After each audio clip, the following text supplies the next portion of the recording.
This episode is sponsored by my cat Chunk. Are you some kind of man? Or are you a little boy? I am still a little boy, damn it. My favorite part of this episode is when Peggy came in and said, "It's peggin' time," and pegged all over Sissy Cobb. Wait. Into each life some rain must fall, but rain can polish the world and make it shine ever brighter. Conflict is where characters come into the fullness of bloom. Without struggles, setbacks, and hard-earned successes, what would we even be left with? Sometimes even paint will struggle to dry. But these conflicts can do much more than just provide some entertaining flurry for a character. They can morph them, change them into something different and exciting. We find ourselves asking, will the romance be allowed to bloom? Can the criminals remain free? And what exactly is Stepbrother doing back there? And whether all of that is for the benefit or detriment of their lives and how we perceive them, change is always going to come with some form of risk. And for King of the Hill, they definitely needed to challenge Peggy.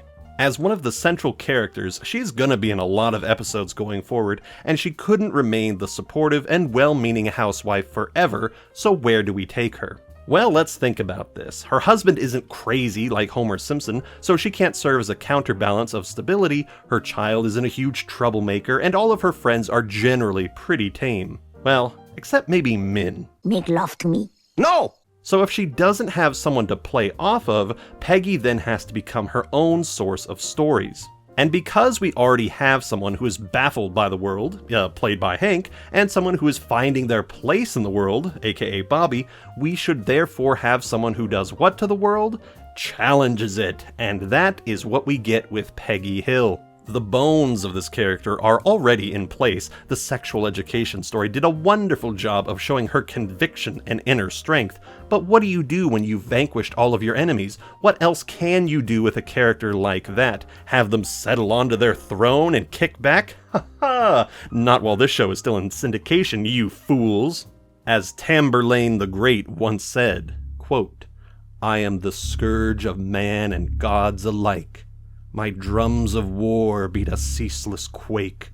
Until the world rests at my feet, none shall rest, not soldier or suckling babe, without the fear of Tamburlaine the Great in their breast."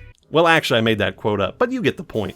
We are still very much in the beginning stages of Peggy's rise to power before she has gotten rid of her enemies and developed her giant ego and half-brilliant, half-insane schemes. She's definitely proven herself already to be someone of strength, as in the last episode she went toe-to-toe with Cotton Hill himself, but we have yet to see her go up against someone who can challenge her intellectually, someone who does what she does, but better, which is perhaps the worst kind of rival to have. And so what is the crucible in which she'll battle? What arena of blood will she have to wade through? What trials will push her to the very limits of her existence? Boggle. Oh yeah, Boggle.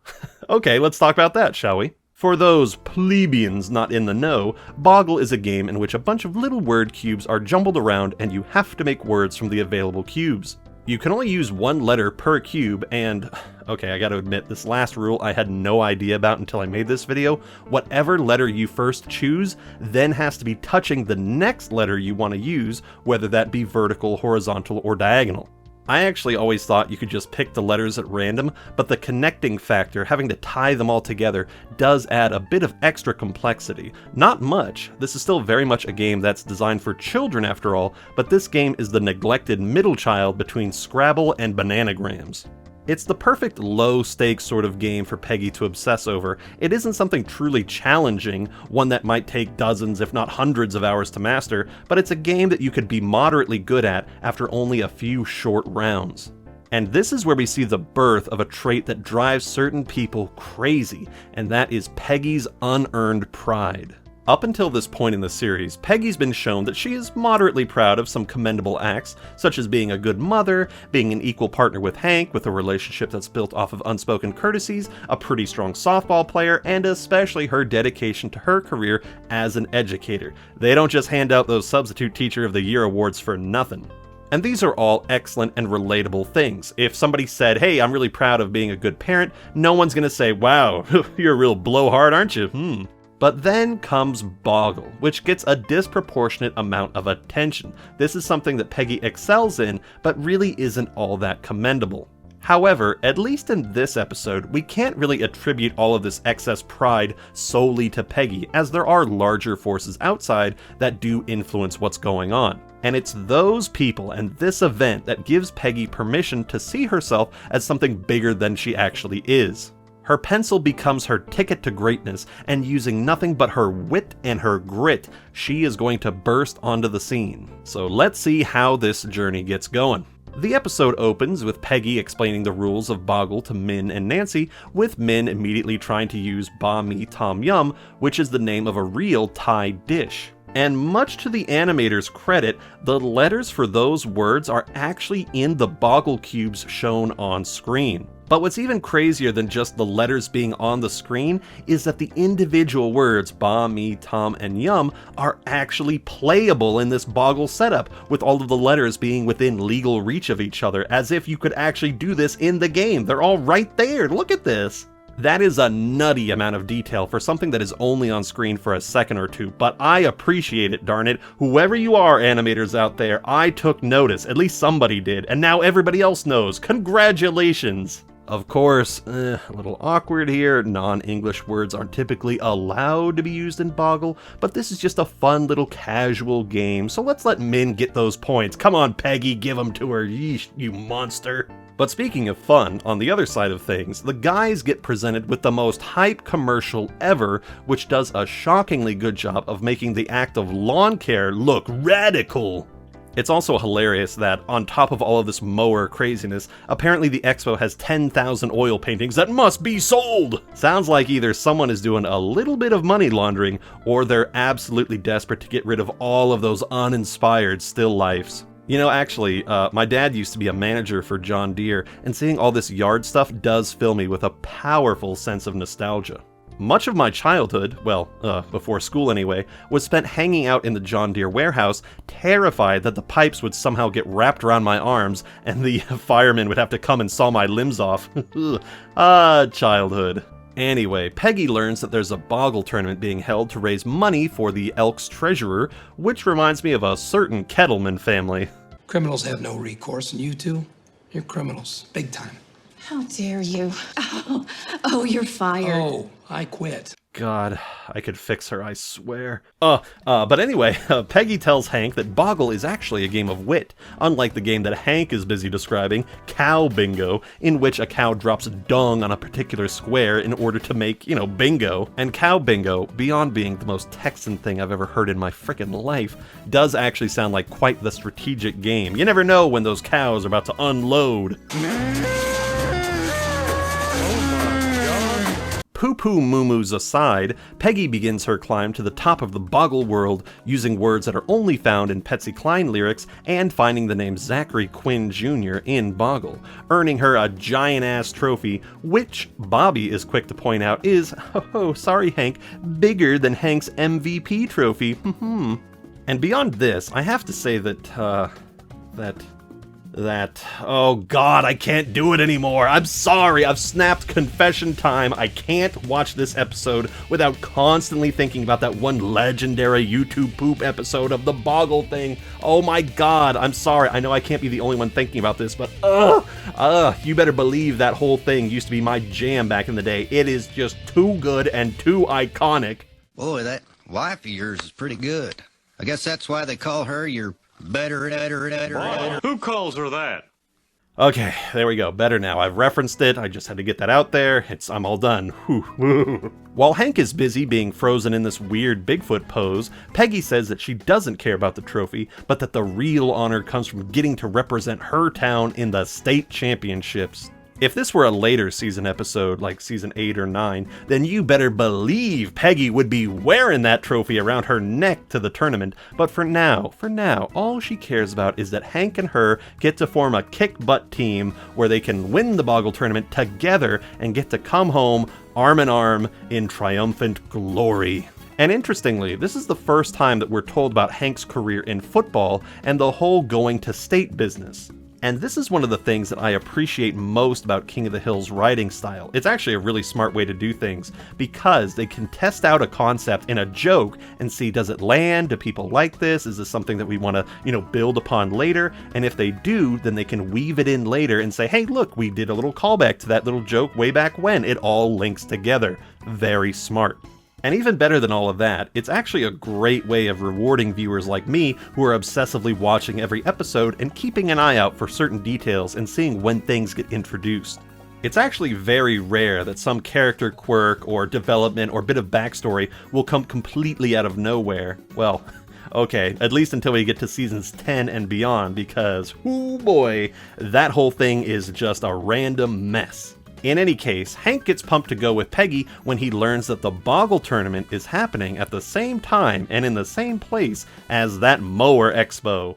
I found a boggle tournament in Dallas to keep her busy while we have some real fun. As Hank and Peggy get ready to drive to Dallas, intending to get there before, quote, the gangs wake up, they get in a few farewells. For one, telling Bobby and Luann not to throw any big parties, and then saying goodbye to Nancy and Min, and getting a rather exquisite jacket from Nancy.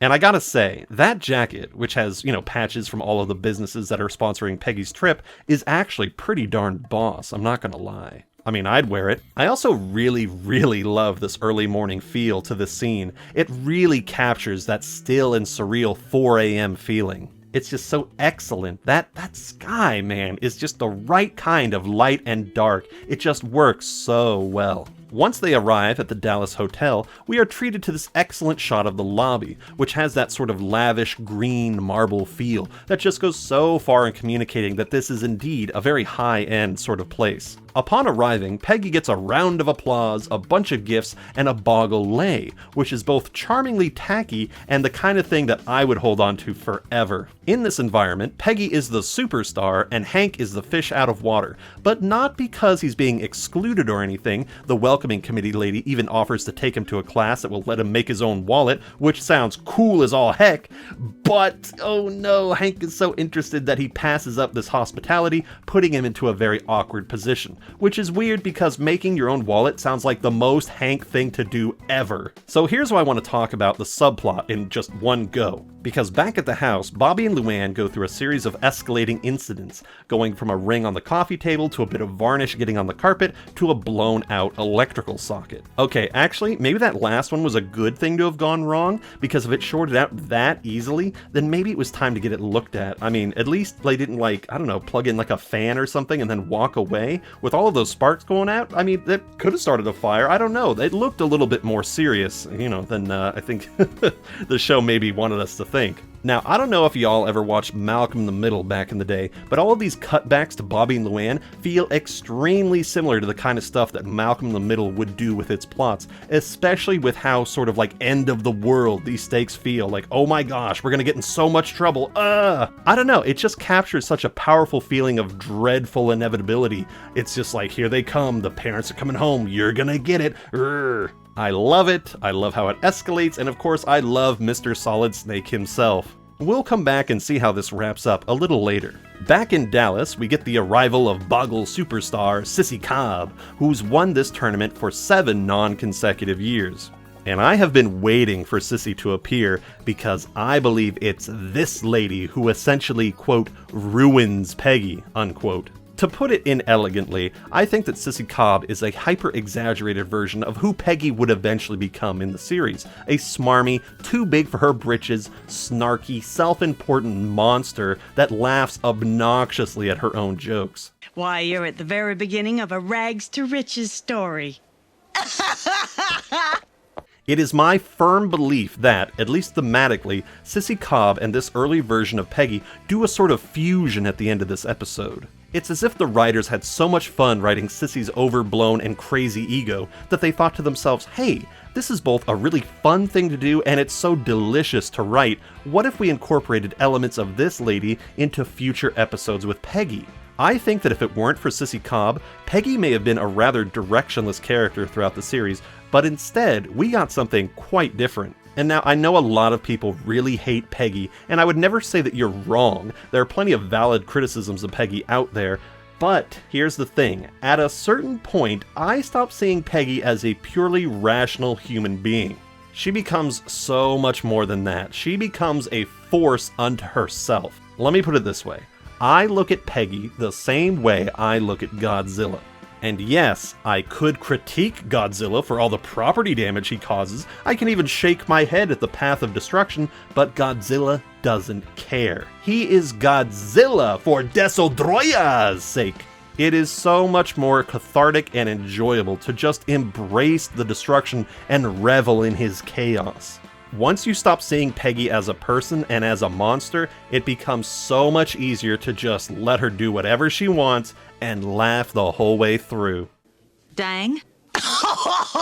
So let's see if this baby version of Godzilla can defeat the King Ghidorah. In the first round of the tournament, Peggy is put up against Sissy, who reclines in her super special chair of intimidation. And I don't know what kind of Millennium item Sissy is using, but she mind breaks Peggy so hard that poor Peggy can only come up with one word. Winner, Sissy Cobb, 73-0. Dang. This shatters Peggy's confidence, breaking her down to her bare elements. And of course, Hank comes to her aid, bringing in some expert coaching advice that he got from his own coach. Loser! You're a loser! Are you feeling sorry for yourself? Well, you should be, because you are dirt! You make me sick, you big baby! Baby want a bottle? A big dirt bottle? Hilarious loser speech aside, Hank is only repeating what was done to him, but, I mean, come on, man, read the room. Look at her. Still, though, talk about one legendary outburst. The next day, Peggy finds herself in the lowest rungs of the tournament, going up against that one chicken from Yakuza 0, the one that Kiryu assigned to be the manager of his businesses, old Nugget. To which Peggy then kicks Nugget's feathery butt, beginning her crawl back to the top. Unfortunately, Hank and his friends have ditched the tournament and are now away at the Mower Expo. And even though Dale tries to shame the crap out of Hank for not being excited about the expo, Hank still finds himself distracted and worried about how Peggy is doing. Bill even reminds Hank of a particularly poor football game, one where Peggy was still cheering her heart out for Hank's team when they were down by over 20 points. And what I like about this is that Hank comes to this revelation all on his own. There isn't a moment where Peggy goes, "Hank Hill, what do you think you're doing? How dare you go to the Mower Expo? Shouldn't you be paying attention to me? Meh." In fact, Peggy doesn't even know that this expo exists. If Hank were really a big jerk, he could just have his fun at the expo and make some, half-assed excuse as to why he's missing Peggy's big moment. And regarding the tournament, I adore how much gravity they put into this final match. They even bring in this Boggle Grandmaster to attend, which I don't even know if that's a thing, but good for him, I guess. Hustle to monetize yourself, I guess. And yet, for all of the pomp and circumstance that's going on here, all of this is only being televised within the hotel itself. It's not going anywhere else, which just really drives home how small peanuts this whole tournament really is. But that doesn't matter. It doesn't matter at all. This is all about the one-on-one death match, regardless of how many people will bear to witness it. And notice that Sissy is playing in the same kind of chair as Peggy, signifying that they are now on an even playing field. Without Hank to help, she is at a huge disadvantage. Peggy has no more pencils in reserve, leaving her to twist in the wind. That is, until Hank comes in hot and heavy and gives Peggy a super jolt of adrenaline, just what she needs to finish this tournament. And because of this, Peggy and Sissy get into this incredibly tense bout, with every letter, every grain of sand building and building to the final climax. And it all comes down to Peggy's last word, which Sissy mistakenly mistakes for ain't, but is actually acquaintanceship, a 16-letter word which blows Sissy Cobb's smug little list of long words out of the water. Even the judge points out that Sissy's confidence had her only write harpsichord, but not harp, and not chord. So in defeating Sissy, Peggy earns the title of state champion. Although, perhaps not fully understanding that it was Sissy's overconfidence that was ultimately her downfall. In any case, Sissy is defeated and hustled over to Larson Pork Products, where she will be turned into a hot dog, and Mr. and Mrs. Peggy Hill share a very passionate and very public kiss. And in the credits, we see the conclusion to the Bobby Luann plot, where all of the craftsmen are so chill and playing loud music that when Hank and Peggy come back, they confuse all of these 30-something dudes as high school kids for some reason. It's a wonderfully absurd wrap-up, showing that Bobby and Luann's worry only brought about the fate that they were seeking to avoid. Sea King, oil paintings, Sea King. So how was Peggy's first triumph? Well, honestly, it was everything I could have wanted at this point in the show. This solidifies so much about Peggy, her never-say-die attitude, her obsession with things both trivial and grand, and made her feel more like an independent character, someone who could steal the show if given the right circumstances. The check-ins with Bobby and Luann were also great, getting a lot of laughs out of a very small amount of time. And of course, this gave Hank what might have been his best moment yet. It's easy to do the right thing when you stand to gain from it, or if you're defending what you already believe in or enjoy, but Hank here showed a level of introspection that is rarely seen in animated sitcoms. Without having to be directly told to do so, he put aside his own desires, one that he could have easily covered up for the sake of someone he loved. It might have all started as a way for him to just get to his expo, but by the end of the story, he was just as invested as everyone else in whether or not Peggy would win. He even went so far as to snap that pencil. So yeah, this is easily one of the best episodes yet. It was nice to see the crew getting away from Hank's neighborhood for a time, spending much of this episode in a very nice and visually pleasing hotel. But now is not the time for admiring scenery and basking in sweet, sweet Sissy Cobb flavored victory. We have to discuss some rather unhealthy habits, or dare I even say, addictions. Do I have to take you out back with another carton of cigarettes? I think you do. Man, they were really wild for showing Bobby enjoying that coffin nail. Whew. I would say that things were just more easygoing back then, and that putting Bobby up there with a cigarette in his hand wasn't that big of a deal, but the late 90s were the heady days of public service announcement videos, and I feel like it may have been a hard sell to show America's favorite boy schmoking. Of course I know Bobby's the bad guy. He's smoking! How much is Dio paying you to smoke? But that's a discussion for the next video. For now, we can say that this episode, which is uncreatively titled Peggy the Boggle Champ, has indeed been reviewed to death. Thanks for watching, and thanks especially for 1,000 subscribers. Sea King, oil paintings, Boggle. Sea King.